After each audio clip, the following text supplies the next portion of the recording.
You must not be sick and tired of this OCD that's ruling your family's life. Because if you did, you'd do the things in this episode. Hi, I'm Dr. Roseanne, and I'm a mental health trailblazer.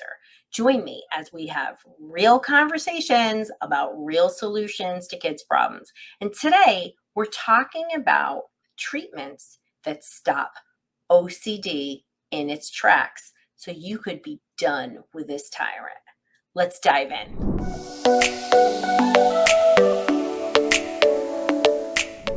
So, what treatments stop OCD? So, we've been diving into all things OCD. I know there's many of you that have kids, or maybe now are seeing your kids' anxiety or grumpiness or moodiness. Maybe you actually have a different light. Maybe this has been aha moments for you. And if you really think your kid has OCD, find a provider, IOCDF or drroseanne.com/apply to work with us, and find somebody who really gets OCD to help you, because you want to stop OCD in its tracks, and you can. Okay, so there's always room for growth. You just need expert care, and it will literally save you thousands of dollars and years of pain. So whatever you need to do to get to that provider, do it. Because the more we give into the OCD, the more it gets reinforced, the harder it is to treat. It can be a very, very treatment resistant type of mental health issue, but it doesn't have to be. And that's because there are treatments that work. So what do we do in our brain behavior reset program? Well, it's pretty simple for us. We calm the brain, we create happy families. How do we do that? Well, we calm the brain in a variety of ways, and we reset the brain by calming it, and then we reset behavior, right? And we calm it with, for OCD, we do neurofeedback, we do PEMF, we do supplements specific for OCD, which we are in development for our own supplement line called Neurotastic, and we're going to have early 2023, we're going to have our own line. So stand by, because I'm super friggin' excited about it, long overdue. And I created this line because I don't feel that there is quality products that are usable for kids and their families. And I certainly didn't have the combinations that I needed, and I had to give people like 14 bottles. So this is a good thing. I'm excited about it. And when we calm that brain, we also use other science-backed tools when people are ready for things like essential oils and mindfulness-based activities. They're not going to start out like that with a stressed, hijacked brain. That's why we use supplements, neurofeedback, PEMF first. And once we regulate and create some wiggle room and take you out of that stress, sympathetic dominant state, out of fight, flight, or freeze, because that's what happens with OCD, and we create wiggle room, then we can deepen it with other type of, again, mindfulness-based practices, other evidence-based things where sometimes even doing breath work is hard for somebody with OCD for a variety of reasons.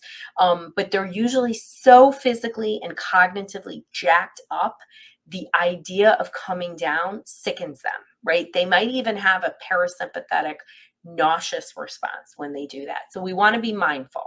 And the techniques I use do it safely and gently. So, and it's under my care. So, I know that individual needs of each person. So that's really important. So we do those type of brain-based activities. So we do those types of brain-based activities that calm and regulate the nervous system. And then we come in with new learning. And what is that new learning? Anybody? ERP. So that's exposure and response prevention. So what it does is a combination of exposure therapy with cognitive behavioral. So we're exposing and then addressing their faulty thinking, their faulty cognitions, right? And we really, with ERP, you're doing a lot of psychoeducation about the brain, about how OCD hijacks the brain. We do a lot of parent education about the brain, OCD, how they get accommodated, how parents have to share their calm. There's a lot of things that we do that help a person to feel more in control, to understand is really the first part of OCD, because you can't really address it if you don't know how sneaky OCD is. Man, that little sucker is sneaky. It gets in there, and the next thing you know, your kid is answering a question. You're answering a question your kid, you thought was benign, but it's really their OCD. So really, really important to have the right verbiage to really get in there. And like I said, you're wasting precious time, money, and you're certainly damaging your child's mental health by letting OCD. Now, OCD doesn't discriminate. It pops up and it doesn't have to be genetic. The majority of time, my OCD peeps, it is not genetic. It's often inflammatory. Many of my cases are PANS and PANDAS. I would say greater than 80% are PANS and PANDAS.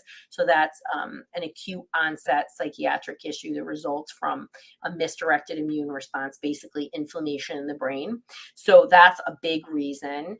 And it develops from a nexus of anxiety where we have this worry that might be real, and the next thing it knows, we are have intrusive thoughts and behaviors that we're utilizing to avoid a fear. And the fear is, if I don't do X, this bad thing will happen, right?